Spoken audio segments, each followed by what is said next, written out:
Assalamualaikum warahmatullahi wabarakatuh. Halo rekan-rekan semua, apa kabarnya nih? Semoga rekan-rekan semua selalu berada di keadaan yang sehat walafiat ya.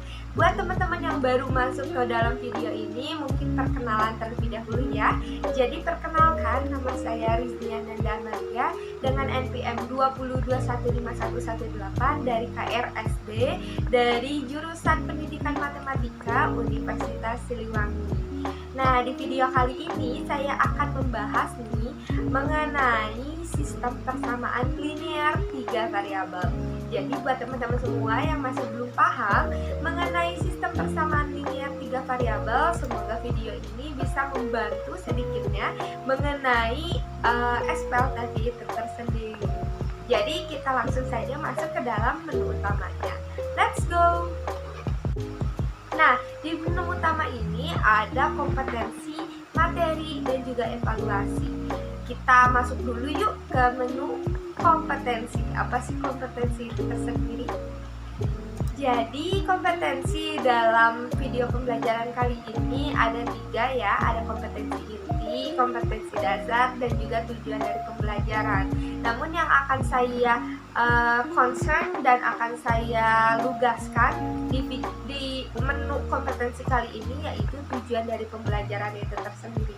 Jadi kompetensi inti mungkin bisa dilihat ya, sudah terlampir. Lalu ada juga kompetensi dasar, sudah bisa dilihat ya, sudah terlampir. Dan juga tujuan dari pembelajaran itu tersendiri. Jadi tujuan dari media pembelajaran kali ini adalah bisa menemukan konsep dan juga bisa membuat model matematika dari masalah konseptual mengenai SPLTV. Lalu yang kedua ada juga menyelesaikan masalah konseptual SPLTV menggunakan metode substitusi. Nah, teman-teman pasti udah paham dong ya mengenai metode substitusi itu. Oke, kita kembali lagi ke menu utama. Jadi di menu utama kali ini ada materi. Sebelum masuk ke dalam evaluasi, kita masuk dulu yuk ke dalam menu materi agar teman-teman lebih paham nih mengenai SPLTV itu apa sih dan seperti apa sih bentuk SPLTV itu tersendiri. Oke, kita masuk ke dalam menu materi. Di sini ada pengertian SPLTV. Kita bahas menggunakan bahasa pribadi saja ya, biar lebih tertangkap nih maksud dari SPLTV itu tersendiri. Jadi secara singkat dan secara harfiahnya, SPLTV adalah sistem persamaan yang memiliki 3 variabel nih. Nah, biasanya variabel-variabel ini dilambangkan dengan dengan huruf maksudnya ya, seperti X, Y, dan Z ataupun yang lainnya. Yang penting tidak sama seperti konstanta. Jadi variabel-variabel ini bisa kalian pilih nih secara random, misalnya mau A, B, C ataupun D, E, F seperti itu. Jadi tidak melulu tentang X, Y, dan Z, namun bisa kalian kombinasikan tanpa sama dengan konstanta sebelumnya. Oke, untuk SPLTV pengertiannya sudah paham mungkin ya. Kita langsung saja ke selanjutnya, materi selanjutnya, yaitu ciri-ciri SPLTV. Hayo, siapa yang udah tahu dan bisa membedakan mana sih SPLTV dan juga mana sih persamaan-persamaan yang lainnya? Jadi secara singkatnya SPLTV itu menggunakan relasi tanda sama dengan. Teman-teman udah tahu mungkin ya sama dengan itu seperti apa. Oke, selanjutnya ciri-ciri dari SPLTV ada juga memiliki 3 variabel seperti yang tadi telah saya concernkan. Jadi SPLTV itu memiliki 3 variabel seperti X, Y, Z. Lalu ada juga SPLTV memiliki derajat 1 atau berpangkat 1. Jadi tidak memiliki pangkat yang berbeda satu sama lainnya. Misalnya X tidak memiliki X pangkat 2 dan Y tidak memiliki Y saja karena Y pangkat 1. Tidak seperti itu. Jadi kalau SPLTV itu memiliki semua variabelnya memiliki pangkat 1. Kita lanjut ke hal-hal yang berhubungan dengan SPLTV. Ayo, siapa yang udah paham apa aja sih yang berhubungan dengan SPLTV? Jadi yang berhubungan dengan SPLTV itu yang pertama ada suku. suku itu seperti persamaan, namun dia terdiri dari variabel, koefisien, dan juga konstanta. Nanti kita akan bahas ya, apa itu variabel, koefisien, dan konstanta.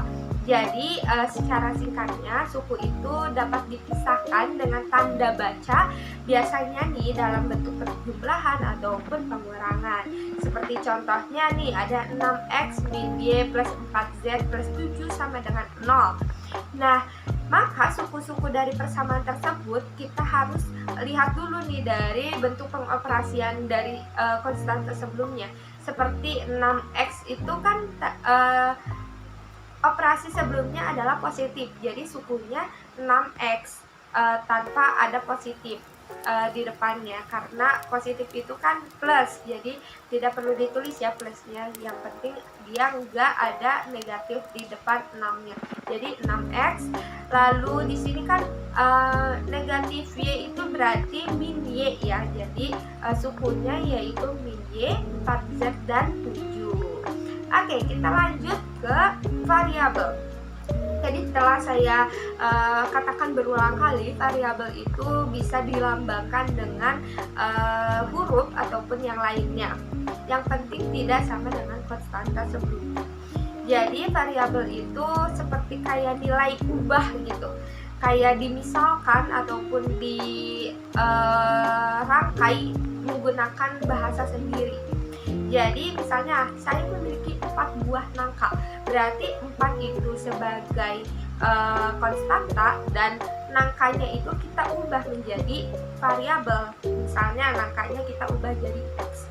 Jadi 4 buah nangka jadi 4x. Seperti itu ya. Sudah paham? Oke, kita lanjut. Yaitu ada koefisien. Nah, koefisien ini lebih ke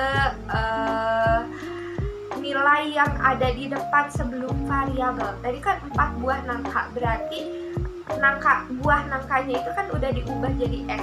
Nah, variabel koefisien ini si 4-nya, jadi bentuk dari banyak variabelnya. Jadi 4 adalah koefisien dari buah nangka itu tersendiri. Nah, paham mungkin ya? Contohnya bisa dilihat nih, ada terlampir, bisa dibaca juga biar lebih paham. Lalu ada juga konstanta. Nah, konstanta itu lebih ke dia jomblo nih, tidak memiliki variabel. Nah, kan karena tadi koefisien dan juga variabel itu bersatu ya, jadi mereka mungkin berpasangan. Nah, sedangkan koefisien ini tidak memiliki variabel, maka bisa dikatakan koefisien ini jomblo. Kasian banget ya. Jadi koefisien ini tidak memiliki variabel sama sekali, maka dia disebut konstanta. Seperti itu. Nah, biar lebih paham kita masuk ke contoh soalnya ya. Jadi di sini ada soal pertama. Rara memiliki 4 buah apel, 8 buah mangga, dan 12 jeruk. Nah, ditanyakannya bentuk persamaannya nih seperti apa. Jadi kita ubah aja si apel, mangga, dan juga jeruk menjadi X, Y, dan Z. Maka karena kita udah mengubah apel, mangga, dan juga jeruk itu menjadi X, Y, dan Z, jadi bentuk persamaannya adalah 4X ditambah 8Y ditambah 12Z. Nah, si 4, 8, dan 12-nya ini dari mana? Yap, betul, dari banyaknya buah apel dan banyaknya buah mangga dan juga banyaknya buah jeruk. Oke, udah paham? Kalau belum, masih ada satu contoh soal lagi biar teman-teman lebih paham nih.